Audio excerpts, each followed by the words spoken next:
The show opens up in the bustling New York Times Square, where a police officer spots an unattended duffel bag lying in the middle of the street. He tries to find the owner by questioning the nearby pedestrians, but nobody claims it. Upon approaching the bag, the officer shockingly notices a tag with the words, "Contact the FBI." Concerned that it might contain dangerous explosives, the area is immediately evacuated, and the bomb squad is called in for investigation. A specialist cautiously approaches the bag and scans it with his device, but finds no evidence of danger. However, during a manual inspection, the bag unexpectedly moves, startling the officer for a moment. Soon after, the bag unzips from the inside, revealing a naked woman adorned with numerous tattoos on her body. She appears to be confused by the situation, but the cops take her into custody anyways. They had no real reason to, but I'm sure they were quick to come up with an excuse. The scene then shifts to a rural house in Kentucky, where an armed man has restrained multiple women as well as their babies by handcuffing and chaining them. Amidst the cries of terrified women and infants, a team of FBI officers, led by an agent named Kurt Weller, storms the house. Kurt swiftly devises a plan and uses a detector to locate the criminal's position. He breaks through the identified point, causing the armed man to fall and be apprehended. Following this successful rescue mission, and once he'd uncuffed those babies, Kurt is immediately airlifted by helicopter in order to assist with the case at Times Square. Upon his arrival, a head agent named Bethany Mayfair briefs Kurt on the tattooed woman, whose name is revealed to be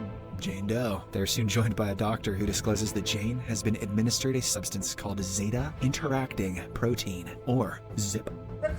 An experimental drug intended for people suffering from post-traumatic stress disorder. While the drug is meant to selectively diminish specific memories when taken in small doses, Jane has been exposed to an excess amount of it. The doctor explains that there is a possibility that something might trigger Jane Doe's memory, although even he is uncertain, as it is a peculiar case. Agent Bethany then takes Kurt to meet Jane and inquires if he recognizes her. Kurt states that he does not know her, but to his surprise, the woman has a tattoo of his name on her back. Kurt has a drinking problem. In the next scene, Kurt directs his team members to search the FBI databases for any matches related to Jane's appearance and her biometrics. When it proves fruitless, he orders them to retrieve the CCTV footage from Times Square so that they can identify the person who left the duffel bag. Back in the laboratory area, Agent Patterson carefully examines Jane's body. Oh yeah, he does. And discovers that all her tattoos are recent. They were actually made within the last week. On analyzing the tattoos further, Kurt deduces that they likely form a map or puzzle that needs to be deciphered. Later on, Kurt enters Jane's chamber and inquires the reason for having his name tattooed on her. Jane reaches out to touch Kurt's hand and feel his face, but she struggles to recollect any information from the past. Aware that she has nowhere to go, the FBI arranges for her to stay in a secure residence. That night, Jane gazes at her reflection in the mirror and breaks down in tears, overwhelmed by the fact that she cannot remember anything. The following day, Jane engages in a therapy session with a doctor, who presents her with a choice between two drinks. In response, she chooses coffee, which makes her realize that she is a coffee person. As a result, the doctor advises her to continue exploring new experiences that might trigger her memories, while also reassuring her that even if her past remains elusive, she can still discover her true self. She could pick between an apple and a banana. Think of the epiphanies. Later that day, as Kurt and his team are reviewing some photographs, Jane suddenly enters the room with some news. She is able to identify one of the tattoos on the back of her ears, composed of Chinese characters. I don't even know what the back of my ears look like. She reads the characters aloud, which turn out to be an address and a date.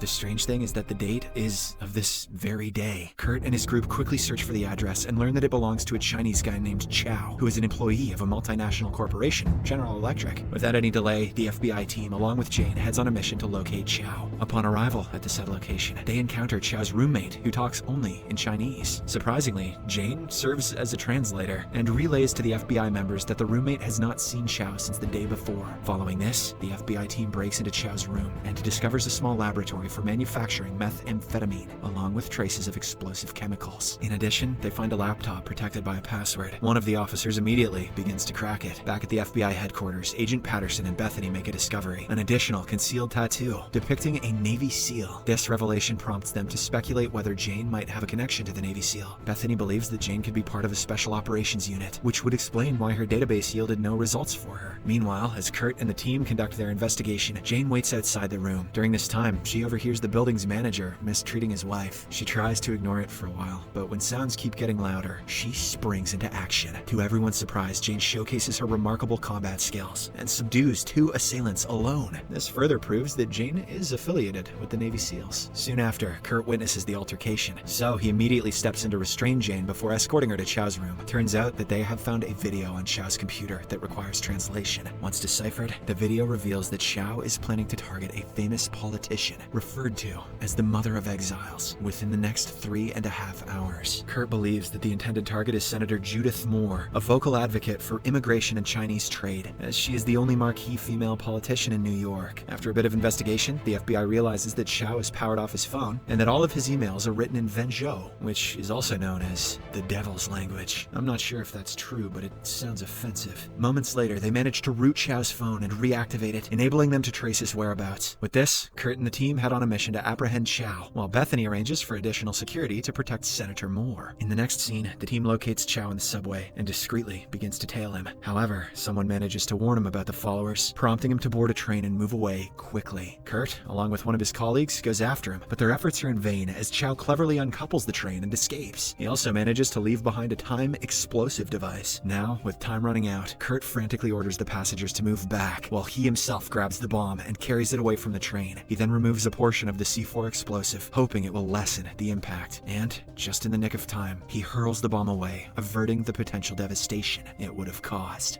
Cable TV is like comic books, but for grown-ups who are dumb as balls. In the aftermath of this incident, Jane reads through Chow's emails and discovers his profound anguish over his mother's death in a Chinese prison camp. It is revealed that Chow and his sister had asked the United States government for assistance, but their pleas went unanswered. Upon learning this, Kurt realizes that the target is not a politician, but rather the Statue of Liberty, which is the most iconic tourist destination in the country. Armed with this newfound knowledge, the FBI team rushes to the landmark. Once they arrive, Jane expresses her desire to contribute and assist the team. Kurt obliges and gives her a bulletproof vest. As the team moves inside the Statue of Liberty, Kurt and Jane come across a man whom they initially assume to be a ranger. Kurt instructs him to walk out as the location needs to be evacuated, but the man is none other than Chow, who suddenly turns around and shoots Jane in the arm before making his escape upstairs. Determined to end this once and for all, Kurt goes after him and the two eventually come face to face. They start fighting, and at one point, Chow gains the upper hand and prepares to execute Kurt. But right then, Jane arrives at the scene and holds Chow at gunpoint. The latter tries to manipulate her, but she doesn't listen and shoots him in the arm, freeing Kurt from his captor's clutches. At the same time, Jane experiences a flashback, a black and white memory depicting her with long hair, training in marksmanship alongside an unidentified bearded man in a woodland setting. Startled by the sudden recollection that she used to be colorblind, Jane confides in Kurt, revealing that she remembers something significant, leading to an awkward embrace between the two. Later on, at the FBI headquarters, Kurt addresses the team, emphasizing that Jane possesses the skills of a seasoned professional, including language proficiency, combat abilities, and exceptional marksmanship. He highlights the fact that one of her tattoos played a crucial role in saving the lives of numerous individuals. After enduring these events, Kurt deduces that the precinct can't afford her, and that the mastermind behind all this likes playing games. And it is just the beginning. Bethany then advises everyone to rest, as they will reconvene the following day for further investigation and analysis. After the departure of the team, Bethany begins examining a top-secret file that contains a few uncensored details, including her own name. At the top of the file, she discovers a case number that happens to correspond to one of Jane's tattoos. On the other hand, Kurt pays a visit to Jane's residence to ensure that she's coping well. When he notices that she is distressed, he gives her a warm hug, assuring her that everything will eventually be alright. Elsewhere, Chow is shown recuperating at a hospital following his arm surgery. A few moments later, a bearded man from Jane's flashback enters the room, disguised as a doctor. Upon seeing him, Chow expresses his belief that everything happened the way it was supposed to, but the bearded man doesn't agree. He asserts that Chow was meant to sacrifice himself for his sister. Following this, the bearded man murders Chow and walks away. In the final scene, we see another flashback that depicts the same bearded man, explaining the concept of Zip to Jane, explaining that upon being injected with it, she would lose all of her memories. Surprisingly, Jane agrees to administer the drug to herself, revealing